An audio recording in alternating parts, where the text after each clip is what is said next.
हरियाणा की हर अपडेट के लिए बेल आइकन दबाएं और सब्सक्राइब करें STV हरियाणा न्यूज। नमस्कार, स्वागत है आपका। मैं हूं नंदिनी मिश्रा, आपके साथ सीधा रुख करेंगे सुपरफास्ट 100 का। आज प्रधानमंत्री मोदी के नेतृत्व में केंद्रीय कैबिनेट की बैठक आयोजित की जाएगी। बैठक का आयोजन केंद्रीय मंत्रिमंडल के विस्तार की चर्चाओं के बीच होने के चलते सभी की निगाहें इस पर टिकी हुई हैं। इस बीच जेडीयू अध्यक्ष नीतीश कुमार के भी मंगलवार को दिल्ली पहुंचे जाने से मंत्रिमंडल विस्तार की चर्चा और तेज हो गई। हालांकि सूत्रों ने यह भी इशारा दिया है कि बुधवार की बैठक में कोरोना महामारी के कारण हुई मौत से संबंधित मुआवजे को लेकर भी कोई अहम फैसला हो सकता है। हरियाणा में कोरोना की दूसरी लहर लगातार कमजोर होती जा रही है। बीते 24 घंटे में कोरोना के 146 नए मरीजों की पहचान हुई, जो बीते दिनों आए मरीजों की संख्या के मुकाबले कई कम है। प्रदेश में एक दिन में कोरोना के 20 मरीजों की मौत हुई है। राहत की बात यह है कि इलाज के बाद एक दिन में 263 मरीजों ने कोरोना को मात दी है। ताजा सरकारी आंकड़ों के मुताबिक बीते 24 घंटे में गुरुग्राम में 14, जींद में 26, पलवल और फतेहाबाद में 19 नए कोरोना मरीजों की पुष्टि हुई है। इसी तरह फरीदाबाद में 10, करनाल में 7, कुरुक्षेत्र और सिरसा में 6 कोरोना मरीजों की पहचान हुई। इसके साथ ही कोरोना की लहर को मात देने के लिए विभाग की ओर से युद्ध स्तर पर अभियान चलाया जा रहा है। प्रदेश में अब तक कुल 7,67,726 मरीज सामने आ चुके हैं, लेकिन स्वास्थ्य विभाग की मुस्तैदी के बाद अब प्रदेश में एक्टिव मरीजों की संख्या घटकर 2200 पहुंच चुकी है और इलाज के बाद अब तक 7,56,000 से ज्यादा मरीज रिकवर हो चुके हैं। चंडीगढ़ में सीएम मनोहर लाल की अध्यक्षता में हुई बीजेपी जेजेपी विधायक दल की बैठक में डिप्टी सीएम दुष्यंत चौटाला भी हुए शामिल। बैठक में सरकार के कामकाज पर हुई चर्चा।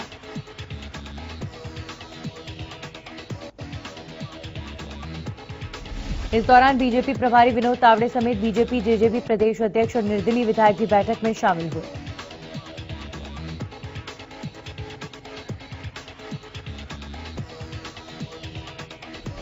भारतीय किसान यूनियन के एक प्रतिनिधि मंडल ने मुख्यमंत्री मनोहर लाल से मुलाकात की। इस दौरान भारतीय किसान यूनियन प्रतिनिधि मंडल ने कृषि कानूनों के समर्थन में मुख्यमंत्री को सम्मानित किया। साथ ही किसानों ने कुरुक्षेत्र में होने वाले पंचायत में भी सीएम को आमंत्रित किया। किसान नेताओं ने गुरनाम सिंह चढ़ूनी को चुनौती देते हुए कहा कि चढ़ूनी आकर सीएम और पंचायत को रोक कर दिखाएं। किसानों के धरने को गलत बताते हुए भारतीय किसान यूनियन नेताओं ने कहा कि आंदोलन में अराजकता फैल रही है। 3 कृषि कानून किसान की आर्थिक आजादी की पहल है।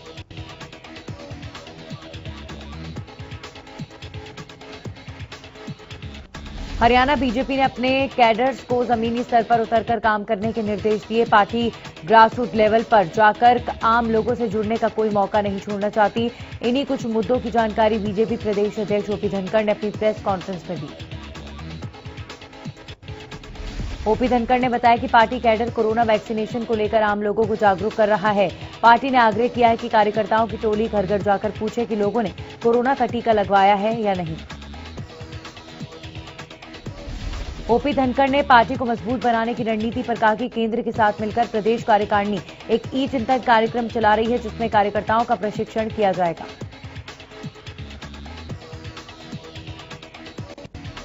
ओपी धनखड़ ने जानकारी दी कि पार्टी की तरफ से 24 जून को प्रदेश बीजेपी कार्यकारिणी की बैठक का आयोजन किया जाएगा, जिसमें बीजेपी सदस्य वर्चुअली और एक्चुअली शामिल होंगे। इस कार्यक्रम का आयोजन प्रदेश में 6 जगहों पर होगा। रेवाड़ी पहुंचे इनेलो नेता अभय चौटाला ने बीजेपी और कांग्रेस पर जमकर निशाना साधा, जहां पर उन्हें एक तरफ पूर्व सीएम भूपेंद्र सिंह हुड्डा पर सरकार के दबाव में बीजेपी से मिले होने की बात कही, तो वहीं दूसरी तरफ सरकार पर भी जमकर वार किया। अभय ने कहा कि बीजेपी जेजेपी के 600 दिन के कार्यकाल में कई घोटाले हुए। इतना ही नहीं, रोजगार के नाम पर भी युवाओं को धोखा देने के आरोप लगाए गए।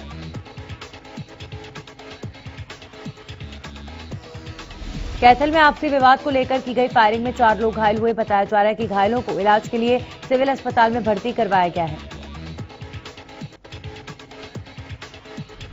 मामला अर्जुन नगर इलाके की गली नंबर 3 का है। बहरहाल पुलिस ने मामले को गंभीरता से लेते हुए जांच शुरू कर दी है। हालांकि इस मामले पर कुछ भी कहने से पुलिसकर्मी बचते नजर आए।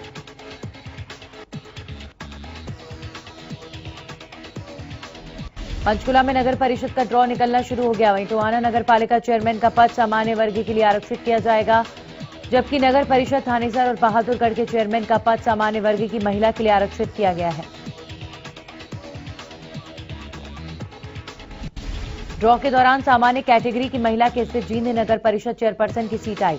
वहीं समालखा नगर पालिका ड्रॉ चेयरमैन का सामान्य वर्ग के लिए निकाला गया, जबकि झज्जर में ड्रॉ चेयरपर्सन के लिए पिछड़ा वर्ग पुरुष, महेंद्रगढ़ नगर पालिका के चेयरमैन का पद सामान्य वर्ग के लिए निकला गया।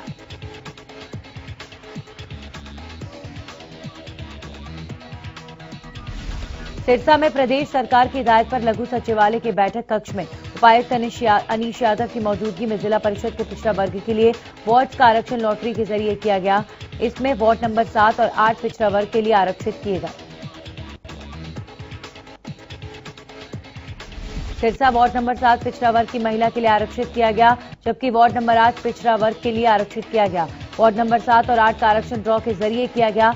इस दौरान सीईओ जिला परिषद राजेश कुमार, डीडीपीओ रवि कुमार, एडीए कनक बुलबुल समेत अन्य अधिकारी मौजूद रहे।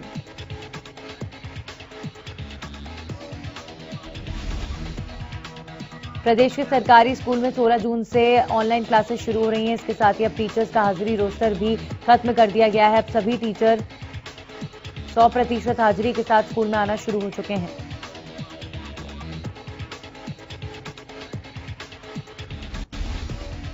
अंबाला जिले के सरकारी स्कूलों में पिछले साल 70,000 के करीब छात्र थे। इस साल अब तक 73,000 एडमिशन हो चुके हैं। पिछले एक सप्ताह में स्कूल स्टाफ ने करीब 7,000 नए एडमिशन करवा दिए हैं।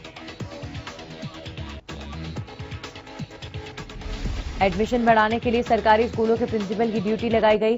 किताबों के लिए बच्चों के खातों में पैसे भेजने की भी बात शिक्षा विभाग ने कही है।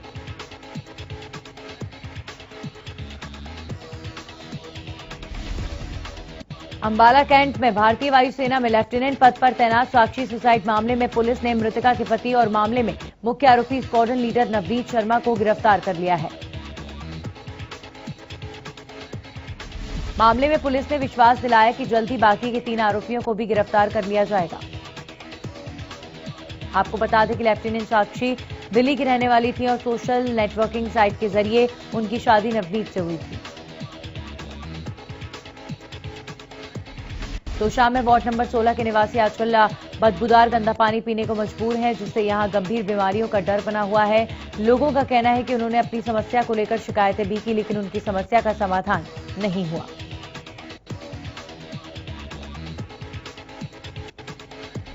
स्थानीय लोगों का कहना है कि यहां सप्लाई होने वाला पानी इतना गंदा है कि इसे पीना तो दूर, इसे नहाने या दूसरे कामों में इस्तेमाल करना मुश्किल है। उनका कहना है कि पानी गंदा होने के साथ साथ बदबूदार भी है। लोगों के मुताबिक कुछ दिन पहले संबंधित विभाग के कर्मचारी पाइपलाइन लीकेज को ठीक करने आए थे, लेकिन यहां आज भी समस्या जस की तस बनी हुई है। कोरोना की दूसरी लहर से सबक लेते हुए अब देश में ऑक्सीजन प्लांट लगाने की प्रक्रिया तेज हो गई है। इसी कड़ी में जींद के सामान्य अस्पताल में ऑक्सीजन प्लांट लगाने की तैयारी शुरू कर दी गई है। रक्षा मंत्रालय और national highway authority of India की संयुक्त पहल में बनाए जा रहे प्लांट एक हफ्ते में बनकर तैयार होगा। डॉक्टर्स का कहना है कि प्लांट से 1 मिनट में 1000 लीटर ऑक्सीजन तैयार की जाएगी, जिसकी शुद्धता 93% तक होगी।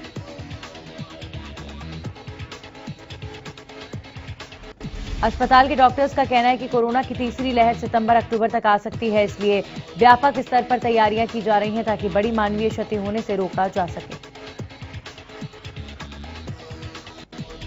इधर पृथला विधानसभा क्षेत्र के 7 गांव नगर निगम में शामिल किए गए थे। हालांकि निगम में शामिल होने के बावजूद इन गांव में अभी तक निगम की तरफ से कोई विकास कार्य नहीं करवाया गया।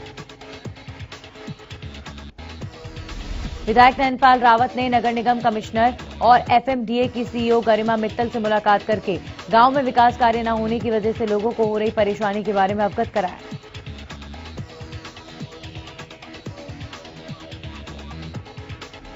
साथ ही उन्होंने अधिकारियों को जल्द ही 7 गांव में हो रही समस्याओं से निजात दिलाने के लिए विकास कार्य करवाने की बात कही है। बता दें कि पिछले दिनों पृथला विधानसभा क्षेत्र के साहूपुरा, सौतई, मलेरना, चंदावली, नवादा और मुजेडी गांवों को नगर निगम में शामिल किया गया है। इस दौरान लोगों ने भी इसका जमकर विरोध किया था, लेकिन इसके बावजूद इन गांवों को नगर निगम में शामिल कर लिया गया था। सोनीपत एलन से शराब लेकर बिहार में तस्करी करने जा रहे एक आरोपी को बहादुरगढ़ पुलिस ने काबू में कर लिया है। आरोपी करीब 15 लाख की शराब को बिहार में अवैध तरीके से सप्लाई करने जा रहा था। आरोपी की पहचान बहादुरगढ़ के गांव कुलासी के रहने वाले सुरेश के रूप में हुई है। पुलिस की माने तो आरोपी ने ट्रक में दिखावे के लिए क्रॉकरी का सामान भर रखा था, लेकिन इससे पहले कि आरोपी सुरेश अपने मंसूबों में सफल हो पाता, बहादुरगढ़ पुलिस के हत्थे चढ़ गया। आरोपी को पुलिस ने कोर्ट में पेश कर 1 दिन के रिमांड पर लिया। पुलिस ने बताया कि आरोपी ने बड़े शातिर तरीके से शराब की तस्करी करने की योजना बना रखी थी। इसके लिए आरोपी ने बाकायदा ट्रक के अंदर ही एक स्पेशल हिडन कैबिन बना रखा था। कुरुक्षेत्र पुलिस ने नशीला पदार्थ रखने के आरोप में सीताराम नामक एक शख्स को गिरफ्तार किया। पुलिस को आरोपी के कब्जे से 390 ग्राम गांजा पत्ती बरामद हुई। दरअसल पुलिस टीम अपराधियों की तलाश में भाखड़ा नहर दबखेड़ी पर मौजूद थी। इसी दौरान पुलिस को सूचना मिली कि सीताराम गांजा पत्ती लेकर अपने घर आ रहा है। जैसे ही सीताराम को पुलिस ने आते देखा, उससे रोक लिया गया, जिसके पास से पुलिस को 390 ग्राम गांजा पत्ती बरामद हुई। आरोपी के खिलाफ थाना सदर थानेसर में नशीली वस्तु अधिनियम के तहत मामला दर्ज करके आरोपी को गिरफ्तार कर लिया और आगे की कार्रवाई शुरू कर दी गई है। बीजेपी की महिला मोर्चा राष्ट्रीय टीम की घोषणा कर दी गई है। कालका से पूर्व विधायक लतिका शर्मा को राष्ट्रीय महिला मोर्चा की कोषाध्यक्ष बनाया गया है। रेवाड़ी में बिजली विभाग की बड़ी लापरवाही सामने आई है। बिजली विभाग ने दुकानदार को 64 लाख का बिल भेजा। बिल में दिखाया गया है कि 9,93,000 बिजली यूनिट खर्च की गई है।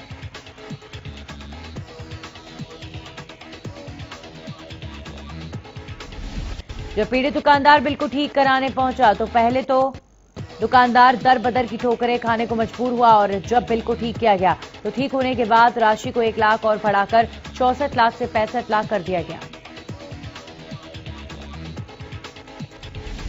साइबर सिटी में हॉरर किलिंग का मामला सामने आया है, जहां पर 19 वर्षीय युवक को बीती 20 जून को बहाने से घर में बुलाया गया और फिर लाठी डंडों से पीट कर उसको गंभीर हालत में सेक्टर 45 के ग्रीनवुड सिटी के पास फेंक दिया गया, जिसके बाद उसकी मौत हो गई।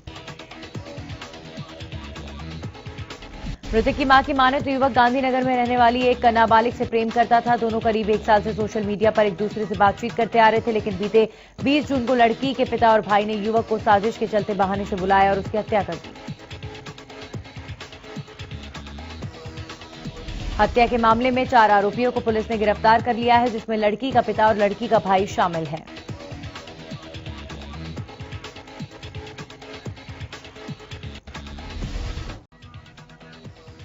सोनीपत में एक बुजुर्ग महिला न्याय के लिए दरबदर की ठोकरें खाने को मजबूर है, लेकिन बुजुर्ग को न्याय नहीं मिला।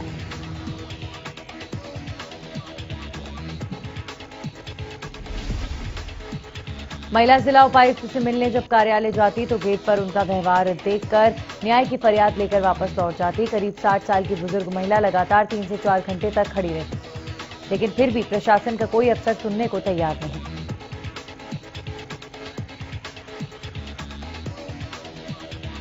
बुजुर्ग का आरोप है कि उसके दामाद ने उसकी बेटी को मार दिया और अब उसे भी मारने की धमकी दे रहा है, जिसे लेकर वो लगातार 8 महीनों से न्याय की गुहार लगा रही है और धक्के खा रही है, लेकिन अभी तक कोई सुनवाई नहीं हुई।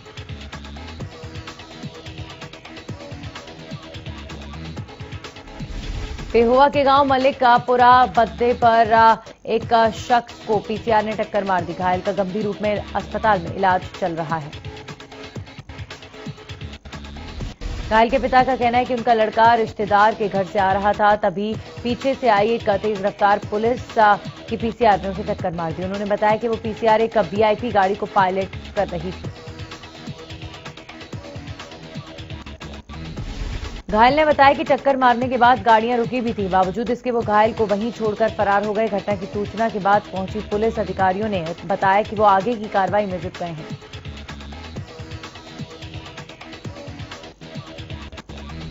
सुप्रीम कोर्ट और एनजीटी के आदेश पर गुरुग्राम ट्रैफिक पुलिस ने 10 साल पुरानी गाड़ियों को जब्त करने का अभियान चलाया है। आपको बता दें कि बढ़ते प्रदूषण को देखते हुए सुप्रीम कोर्ट और एनजीटी ने पुराने वाहनों को जब्त करने का आदेश दिया था।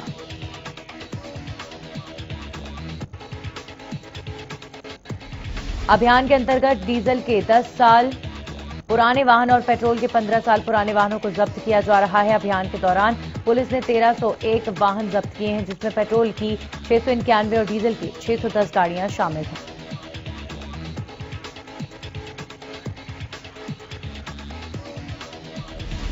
उत्तर प्रदेश में युवकों का धर्म परिवर्तन करवाने वाले गिरोह के भांडाफोड़ होने के बाद अब गुरुग्राम में भी एक और चौंकाने वाली घटना सामने आई है। मामला साइबर सिटी के बापूपुर गांव का है, जहां पर युवक को लालच देकर उसका धर्म परिवर्तन कराया गया। युवक मुकबधिर है और गुरुग्राम के मुकबधिर स्कूल में बचपन से जाता था, लेकिन उसके बाद युवक दिल्ली और नोएडा के मुकबधिर स्कूल में भी जाने लगा, जिसके बाद युवक के व्यवहार में परिजनों ने बदलाव महसूस किया। युवक के चालन पर जब परिजनों को शक हुआ तो उन्होंने युवक से पूछताछ की। इस पर युवक ने बताया कि वो अपने धर्म को छोड़कर दूसरे धर्म में जा चुका है। इस बात की पुष्टि एक एफिडेविट पर भी हुई। दिल्ली में यह एफिडेविट बनाया गया था। साजिश का शिकार हुए अपने बेटे को वापस पाने के लिए लाचार माता पिता ने उम्मीद के हर दरवाजे पर दस्तक दी है, लेकिन उन्हें निराशा ही हाथ लगी। प्रशासन की ऐसी कोई जगह नहीं बची जहां पर वो अपनी फरियाद लेकर ना गए हों, लेकिन उन्हें हर दरवाजे पर निराशा का सामना करना पड़ रहा है।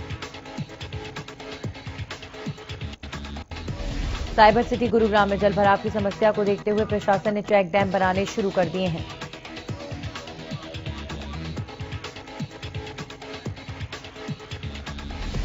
अरावली का बरसाती पानी शहर के अंदर दाखिल ना हो, इसको लेकर जिला प्रशासन ने फरीदाबाद से जुड़ी तमाम पहाड़ी श्रृंखलाओं पर ये चेक डैम बनाने शुरू कर दिए हैं। इस मामले में जीएमडीए एमडीए के अधिकारी प्रदीप शर्मा की माने तो 2019 में शहर भर में 79 ऐसे इलाके थे जहां पर जलभराव की स्थिति बेहद खतरनाक स्तर की थी, लेकिन 2021 में ये संख्या घटकर 39 के करीब रह गई है। उन्होंने कहा कि मई महीने में हुई बारिश में 17 इलाके ऐसे थे जहां पर जलभराव हुआ ही नहीं, जबकि 14 इलाकों में बरसाती पानी महज 1 घंटे में साफ हो गया और 8 बचे इलाकों में बरसाती पानी को डिस्चार्ज होने में 2 घंटे का समय लगा। सोनीपत की कुंडली में चलाए जा रहे कॉल सेंटर पर सीएम फ्लाइंग की टीम ने छापेमारी की। इस कॉल सेंटर के जरिए कॉल सेंटर मालिक विदेशी नागरिकों को ठगने का काम करता था।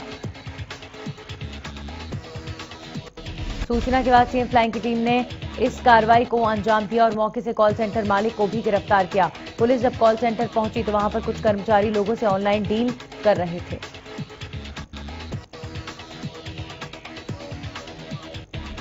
इसी बीच पुलिस ने कॉल सेंटर के मालिक इंद्रजीत को धर दबोचा, जिसने पूछताछ में बताया कि वे लोग विदेशी नागरिकों के कंप्यूटर हैक करके उसमें वायरस छोड़ देते थे और फिर कंप्यूटर को ठीक करने के नाम पर उनसे पैसों की डिमांड करते थे। पुलिस ने कार्रवाई में यह भी पाया कि कॉल सेंटर संचालक के पास कॉल सेंटर चलाने का किसी तरह का कोई डॉक्यूमेंट भी नहीं था। पुलिस ने विभिन्न धाराओं समेत मुकदमा दर्ज कर आगे की कार्रवाई शुरू कर दी थी। कैथल में आज all Haryana power corporation workers ने यूनियन के बैनर तले एक धरना प्रदर्शन किया, जिसमें बिजली कर्मियों ने अपने प्रबंधन के खिलाफ जमकर नारेबाजी की और विरोध प्रदर्शन किया। बैठक में कर्मियों ने शिकायत करते हुए कहा कि एक्सीएन और एसडीओ किसी के बहकावे में आकर कर्मचारियों के तबादले इधर उधर कर रहे हैं, जबकि नियम के तहत तबादले पोर्टल के माध्यम से ऑनलाइन होने चाहिए।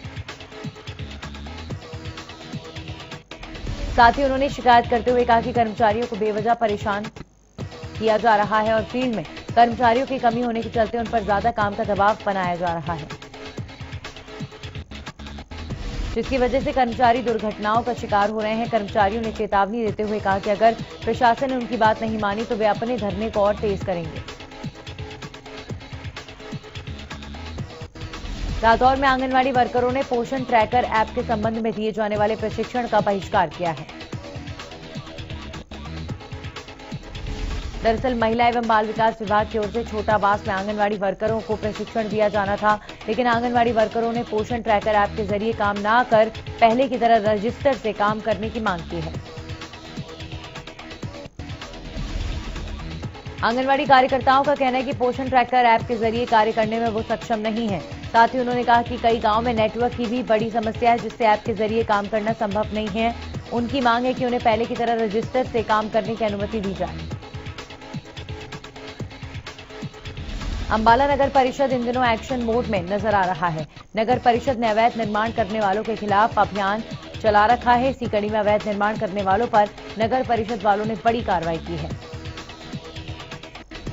नगर परिषद की टीम ने अंबाला कैंट में कई जगहों पर अवैध निर्माणों को गिराया। इसके साथ किसी भी परिस्थिति से निपटने के लिए भारी मात्रा में पुलिस प्रशासन भी मौजूद रहा। अभियान के चलते जब गली में बने बाथरूम को गिराया गया, अवैध निर्माण करने वालों ने विरोध किया, लेकिन भारी पुलिस बल देखकर लोग कुछ नहीं कर पाए। नगर परिषद सेक्रेटरी राजेश कुमार ने बताया कि सीएम विंडो पर इस अवैध निर्माण की शिकायत की थी, जिसके चलते इन लोगों को कई बार नोटिस भी दिए गए। देश भर में सोमवार से 18 साल से ऊपर के सभी लोगों को मुफ्त में वैक्सीन लगाने का अभियान शुरू हो चुका है। केंद्र सरकार सभी राज्यों को 18 साल से ऊपर की उम्र के सभी नागरिकों के लिए मुफ्त में कोरोना वैक्सीन मुहैया कराएगी। कोरोना वैक्सीन निर्माताओं से कुल वैक्सीन उत्पादन का 75% हिस्सा केंद्र सरकार खुद ही खरीदकर राज्य सरकारों को मुफ्त में देगी। वहीं देश में बन रही वैक्सीन में से 25% हिस्सा प्राइवेट सेक्टर के अस्पतालों को दिया जाएगा। केंद्र सरकार राज्यों की जनसंख्या, संक्रमितों की संख्या और टीकाकरण की रफ्तार के हिसाब से राज्यों को वैक्सीन देगी। बता दें कि कई राज्य सरकारों का सुझाव था कि स्थानीय जरूरतों के आधार पर सीधे वैक्सीन की खरीद और उन्हें अपनी प्राथमिकता के अनुसार देने की अनुमति दी जानी चाहिए।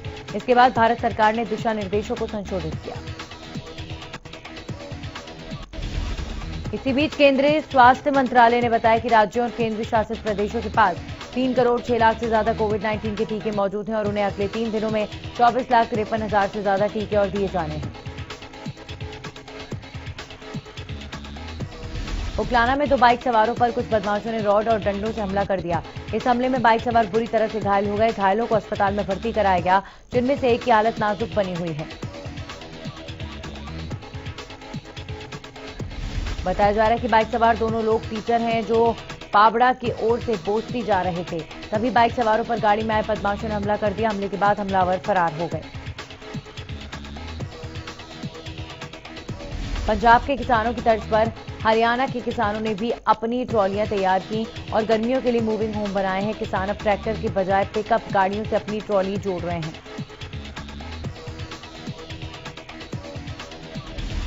किसानों ने गद्दों से छत बनाई है और अगर इस बीच बरसात आती है तो उससे बचने के लिए उन पर तिरपाल डाली गई है। साथ ही ट्रॉलियों के पीछे कूल स्टैंड को भी फिक्स किया गया है।